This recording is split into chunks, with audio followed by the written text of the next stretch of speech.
Hey you guys, sorry about yesterday. I had a terrible migraine, but I am back today and feeling about 90%. So here I am. I want to talk today about anxiety. Anxiety is an incredibly real thing, and I think all of us have probably felt anxiety, maybe called it something different at one time in our life. So, what people would say about anxiety, what is anxiety, who can have anxiety, is anxiety a real thing for kids or is it just for adults? The answer is anybody can have anxiety and it can manifest in many different ways. It can be somatic, which means physical.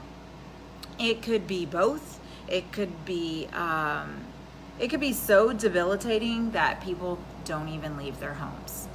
There are multiple different kinds of panic or anxiety disorders depending on severity and depending on symptoms that a psychologist or a therapist or a psychiatrist or anybody can diagnose. So, anxiety, what is it? Have you ever felt incredibly worried? Worry can create anxiety. You know, the rumination of thoughts, which is just like that constant thinking about something over and over again. We all, to some extent, have anxiety, and it's okay. There's nothing wrong with any. I mean, it's just natural. And then, to be honest with you, in some stages of life, you might be more anxious than others. I used to have, it's not a used to, I do get extreme test anxiety for standardized tests. So SATs, GREs, I think I don't know what they were called when I was in school, but like how the FCAT is for Florida, it's called LEAP here in Louisiana.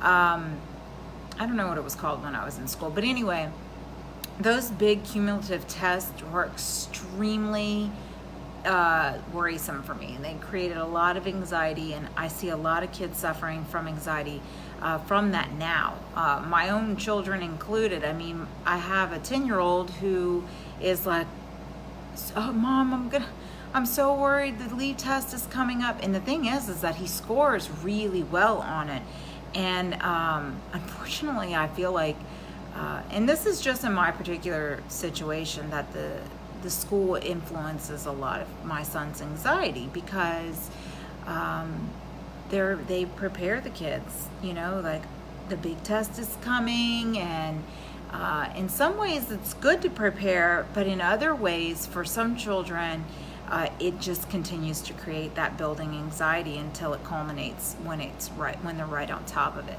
and it can debilitate some people to the point where they black out. Like, they sit in front of the test and they literally black out. For me, I would study like a crazy person, and then I'd get in front of the test,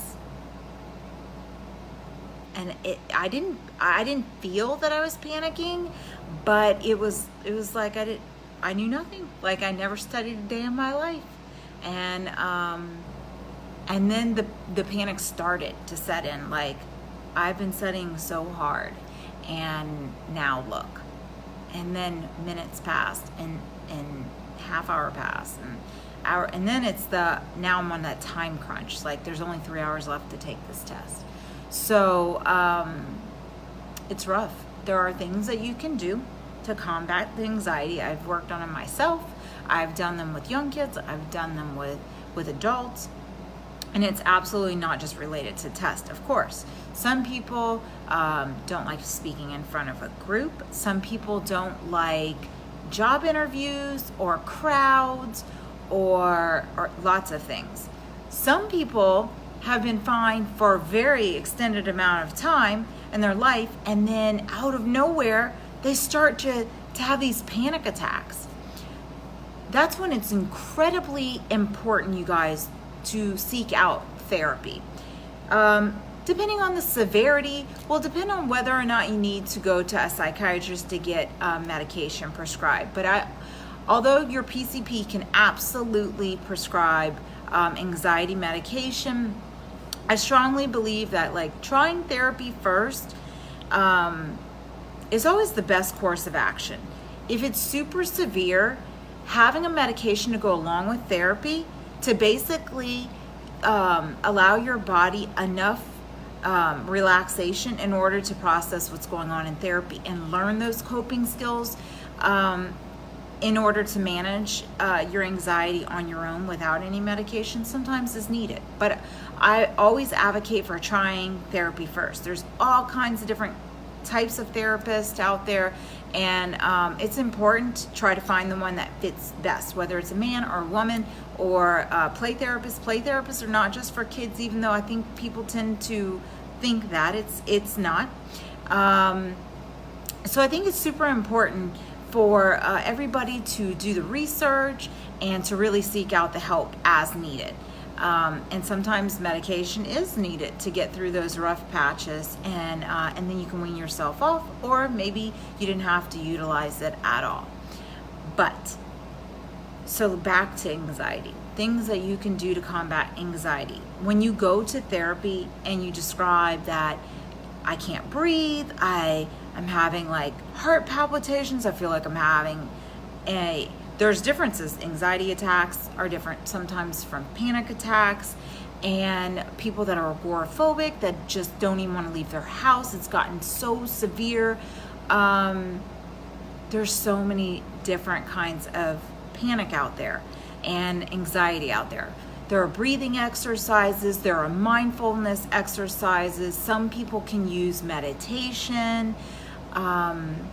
With kids, I like to use bubbles to teach them how to breathe, or pinwheels. Peppermints help. Just to like leave it in your mouth and really focus on that mint, and it also kind of gives like that clean sense when you do the deep breathing. There's so many things that you can learn in therapy in order to control your anxiety.